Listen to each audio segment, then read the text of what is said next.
Okay, these are the problems for SP1-4 to use to study for your test.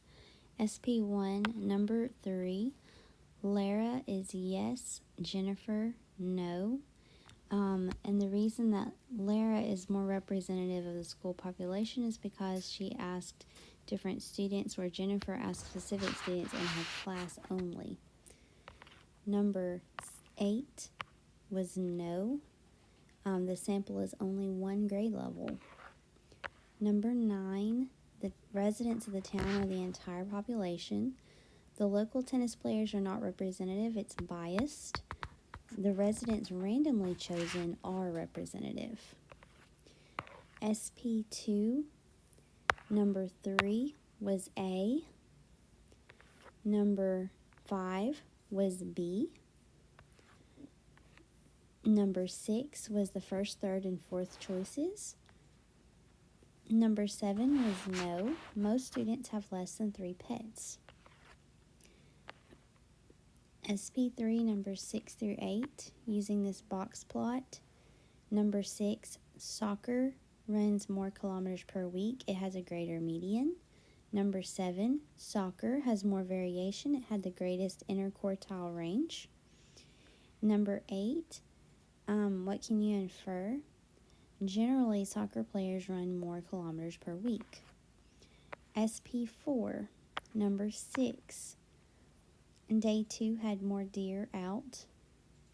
Number 8, 7th graders spend less time online. Okay, now we're going to go over these problems in detail for extra help as needed. SP1, number 3, we talked about a moment ago. The reason that Lara is representative is because it's randomly surveying from any student in the school. It better represents the population. Number 8, Carrie wants to know how many books are owned on average by students in her junior high school. She surveyed the 62 grade 7 students in her school. Can she use her sample data to form a valid inference about the school population?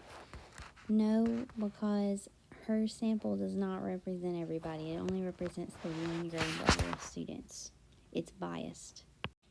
Number 9, we said the whole population were the residents of the town, and a representative sample is good if it is randomly chosen from all of the people that are within the town. So this came from the census. And the local tennis players are not representative because they're biased. They're asking if residents want a tennis court installed at the local park, but they play tennis, so of course they want a tennis court. SP2, Kayla randomly surveyed the 8th grade classes at her school and found that 12 of 50 owned a pet. Based on this data, how many of the 150 8th grade students would be expected to own a pet? So this is one of those that we can set up a proportion using our sample and make a prediction for the population. 12 out of 50 own a pet. We don't know how many. We'll put an X. Out of 150 would own a pet, but we can make a prediction based on this. So we're going to cross multiply. We get 50x equal 12 times 150 would be 1,800. Divide both sides by 50, and x is 36. Number 6, Peter randomly surveys people at a shopping center about the type of home they live in. If Peter randomly surveys another 300 people, how many would he expect to live in an apartment? Well, let's take this sample and compare it to this new population. And we want to know out of 300 how many would live in an apartment. So in our sample, the apartment was 11 because it's halfway between 10 and 12, and there were 8 plus 11 plus 6 people surveyed, which is 25. And so we have set up a proportion, and now we're going to Cross multiply, we get 25x equal 3,300. Divide both sides by 25.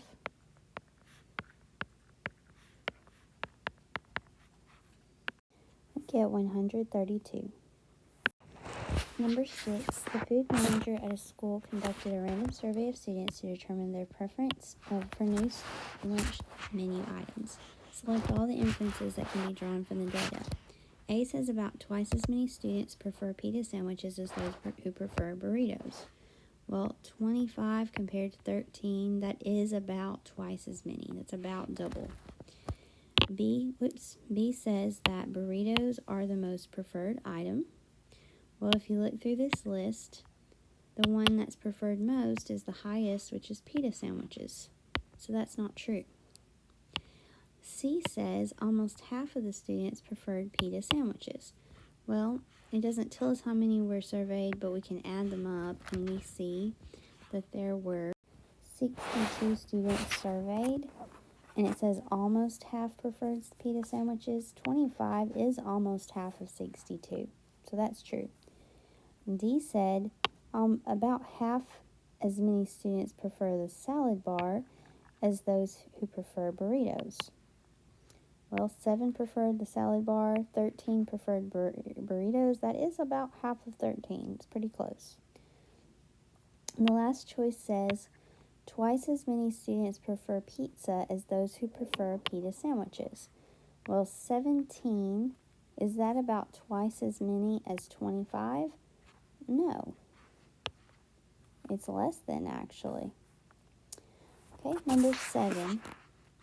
Margaret wants to convince her mother to let her get a third pet. She gathers data on pets from a random sample of students at her middle school.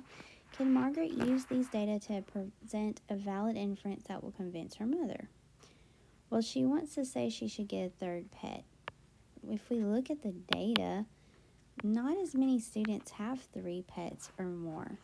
Most have 2 pets, actually. So this data doesn't really support her claim, or what she's trying to convince her mother of. SP3, number 6 through 8. Number 6, which group runs more kilometers per week in general? If we look at the soccer and basketball players, while the ranges are the same, the soccer players are shifted a little more to the right.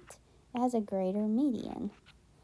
You see the basketball player's median is toward the left. It's smaller, a lesser number. Number 7, which data set shows more variation? Variation can be shown by the range, but the range is the same. But if we look at the interquartile range, that's the box in a box and whisker plot, the box for soccer players is larger. It just goes a further range. It's greater than 5, whereas basketball players, you can tell, is definitely 5 from 15 to 20. Soccer players looks to be 6, maybe 7. The last question, number 8, asks what you can infer about these athletes using the median and the range. Well, looking at the median, we see that soccer players generally do run more. They have greater median. The range itself is the same for both, but the interquartile range is greater for soccer players, which means that even though they run more, you probably have a greater variety of students who run less and some who run greater than what you do with basketball players. SP4, number 6. The dot plot shows a random sample of the number of deer observed by 25 participants during a 2-day hike. Use the means to make an inference about the data. So the means are found by adding up the numbers for each day and dividing by how many there are. So day 1, you can look through and say, okay, add up all of these numbers. 1 plus 1 plus 1 plus 1 plus 2 plus 2 plus 2 plus 2 plus 3 plus 3 plus 3 plus 3 plus 4 plus 4 plus 5 plus 5, and you get 42. And divide by the 16 values here, and that gives you a mean of 2.625. For day 2, we do the same process. We add everything up and we get 49. We divide by how many numbers we have, which is also 16. And we get 3.0625. I'm not sure why it says 25 participants. It appears to be 16 participants. I think that's an error in the question. But the inference that we can make is that since day 2 had more deer observed per person, maybe there were more deer out. There's lots of different things we could possibly say there. Maybe they were just paying more attention. We're not really sure, but they definitely saw more deer on that day. Now, where number 6 is comparing means, number 8 is comparing the medians. The medians are the middle of each set of data. So we could do this different ways. We could go through and say, okay, we're 7th graders. We can go on each end and say, okay, the least and the greatest, least and the greatest, least and the greatest. We're just crossing them off to find the middle value. Least and the greatest, least and the greatest, least and the greatest, least and the greatest. And then we get to a point where we see the least and the greatest are both in this same amount of time, 90 minutes online. We could find the median of that, which is 90 plus 90 added together is 180, divided by 2 is 90. So we get 90 for that median. Same thing for 7th graders. 8th graders. Least and greatest, least and greatest, least and greatest, least and greatest, least and greatest, least and greatest. And then we realize the least and greatest are both, what remains is they're both in that stack of 120 minutes online that's in this very middle of this data set. So 120 plus 120 is 240, divided by 2 is 120. And so 7th graders, the median was 90, so they spent less time online.